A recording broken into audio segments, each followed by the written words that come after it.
शोले चित्रपटातला तो गाजलेला डायलॉग तुम्हाला नक्कीच आठवत असेल। 50-50 कोस दूर जब कोई बच्चा रोता है तो माँ कहती है सो जा बेटा नहीं तो गब्बर आ जाएगा। सध्या महाराष्ट्रात अशाच एका गब्बर अधिकाऱ्याची चर्चा आहे। महाराष्ट्रातला हा गब्बर अधिकारी भेसळखोरांचा कर्दनकाळ म्हणून समोर येतोय। तुकाराम मुंडे या नावाच्या गब्बर अधिकाऱ्यानं भेसळखोरांना सळो की पळो करून सोडलंय। इतकंच नव्हे तर मुंडेंची दहशत इतकी आहे की आता त्यांचे अधिकारी तपासणीला येत आहे म्हणून व्यापारी आपली दुकानं हॉटेलची शटर पटापट खाली ओढतायत। यात एक महत्त्वाचं, ज्याला कर नाही त्याला डर कशाचा। प्रामाणिकपणे आपला व्यवसाय चालवणाऱ्या हॉटेल चालकांना मुंडेंपासून घाबरण्याचं कारण नाही। ज्यांच्या व्यवसायात खोट आहेत ते भेसळखोर या साखळीचा एक भाग आहेत। त्यांचे धावे मात्र दणाणले। दुकानांवर आता काही दिवसांपर्यंत सर्रास विक्री होणारा गुटखा गायब झालाय। काळ्या बाजारात त्याची 4 ते 5 पटीने पैसे वाढवून विक्री होत आहे। परंतु याआधीही तस्करांमध्ये कधीही न पाहिलेली भीती मुंडेंच्या रूपाने दिसून येते हे मात्र खरं। लोकांच्या आरोग्याशी खेळून स्वतःची घरं भरणारे गुटखा तस्कर, काळा बाजारवाले आणि भेसळखोर यांना सध्या तुकाराम मुंडेच हे नाव ऐकूनच घाम फुटतंय। अन्न व औषध प्रशासन विभागाची सूत्र हाती घेताच या धडाकेबाज आणि कर्तव्यदक्ष अधिकाऱ्यानं वर्षानुवर्ष पाय रोवून बसलेली अवैध धंद्यांची साखळी एका झटक्यात मोडून काढली आहे। एका बाजूला राजकीय वरदहस्त आणि दुसरीकडे कोट्यावधींची आर्थिक ताकद असलेल्या तस्करांची अख्खी सिस्टम एका प्रामाणिक अधिकाऱ्यानं कशी हादरवून सोडली आहे याचं जिवंत उदाहरण सध्या महाराष्ट्रामध्ये पाहायला मिळतंय। तुकाराम मुंडे यांच्या आदेशानंतर राज्यभरात एफडीएच्या पथकांनी धडक कारवाया सुरू केल्या। याचे थेट पडसाद राज्यातल्या विविध शहरांमध्ये उमटताना दिसतात। छत्रपती संभाजीनगरात हॉटेल व्यावसायिकांकडून मोठ्या प्रमाणावर वापरला जाणारा काळा गूळ आणि अन्न पदार्थांमधील भेसळ हा चिंतेचा विषय होता।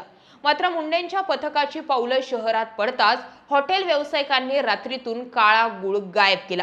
इतकंच नव्हे तर एफडीएचे अधिकारी तपासणीसाठी आलेत ही बातमी वाऱ्यासारखी पसरताच अनेक दुकानदारांची इतकी दातखिळी बसली की त्यांनी कारवाईच्या भीतीने आपली दुकानं पटापट बंद करून पळ काढला। बाजारात सहज मिळणारं भेसळयुक्त पनीर आणि आरोग्याचा शत्रू असलेला गुटखा आता बाजारातून गायब झालाय। ही दहशत प्रामाणिक व्यापाऱ्यांवर नाही तर जनतेच्या आरोग्याशी खेळ करणाऱ्या भेसळखोरांवर निर्माण झाली आहे। हीच परिस्थिती जळगाव जिल्ह्यातही पाहायला मिळाली आहे। जळगावच्या बोदवड तालुक्यात अन्न व औषध प्रशासनाचे अधिकारी तपासणीसाठी येणार असल्याचा सुगावा लागताच येथील भेसळखोर व्यापाऱ्यांमध्ये प्रचंड खळबळ उडाली। तपासणीच्या भीतीने व्यापाऱ्यांनी आपले दुकाने बंद ठेवून पळ काढणं पसंत केलं। यावरून स्पष्ट होतंय की आजवर जे यंत्रणेला जमलं नाही किंवा जी यंत्रणा हे तस्कर खिशात घेऊन फिरत होते त्याच यंत्रणेचा धाक तुकाराम मुंडेंनी अवघ्या काही दिवसात निर्माण केला आहे। नंदुरबार जिल्ह्याला 2 राज्यांच्या सीमा लागून असल्यामुळे भौगोलिकदृष्ट्या हा भाग गुटखा तस्करांसाठी नंदनवन ठरला होता। शेजारच्या गुजरात राज्यातून येणारा कोट्यावधी रुपयांचा गुटखा याच सीमांमधून महाराष्ट्रामध्ये घुसवला जायचा। नंदुरबार मार्गे धुळे व तिथून संपूर्ण राज्यात या गुटख्याची तस्करी होत असते। स्थानिक पातळीवर या तस्करांचं मोठं जाळं आणि मजबूत सिस्टीम तयार झाली होती। कोणाची हिम्मत या सिस्टीमला हात लावण्याची नव्हती। परंतु तुकाराम मुंडे यांनी सूत्रे हाती घेताच नंदुरबारच्या या संवेदनशील सीमांवर पहारा कडक केला आणि तस्करांच्या नाड्या वळल्या। परिणामी ज्या नंदुरबारमधून रोज गुटख्याचे ट्रक बेकायदेशीरपणे वाहत होते तिथूनच आता गुटखा पूर्णपणे गायब झालाय। तस्करांचं संपूर्ण सिंडिकेटच मुंडेंनी समूळ उपटून फेकला आहे।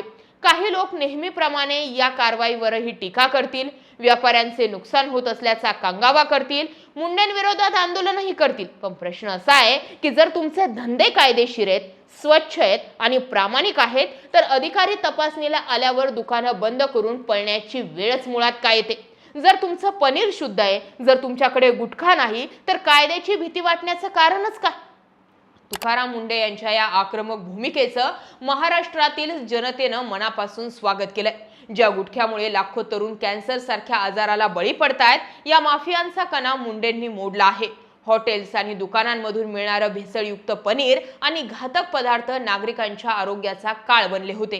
त्यावर मुंडेंनी थेट प्रहार करत त्यांची इकोसिस्टम मोडून काढली आहे। एकच अधिकारी जेव्हा संपूर्ण प्रामाणिकपणे आणि निर्भीडपणे मैदानात उतरतो तेव्हा काय घडू शकतं हे तुकाराम मुंडेंनी दाखवून दिलंय।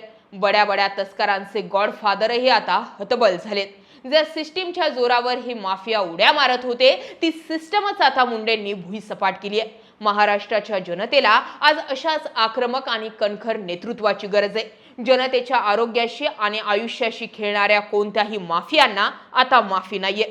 तस्करांचे दिवस आता भरलेत, कारण समोर आता तुकाराम मुंडे नावाचं वादळ उभा आहे. तुकाराम मुंडेंविरोधात सुद्धा आंदोलनं व्हायला सुरुवात झाली आहे, निदर्शनं व्हायला सुरुवात झाली आहे. हे पान टपरी चालक, पान मसाला विकणाऱ्यांची एक संघटना एकत्रित होऊन मोर्चाही काढल्या गेल्याच्या बातम्या समोर आल्यात. पण या सगळ्यांसमोरच पुढचा त्यांचा कर्दन काळ म्हणून तुकाराम मुंडे आहेत. तोपर्यंत या कारवाया होतच राहतील. तुकाराम मुंडेंच्या या कामगिरीबाबत तुमचं काय मत आहे? एक कमेंट नक्की करा. जय महाराष्ट्र.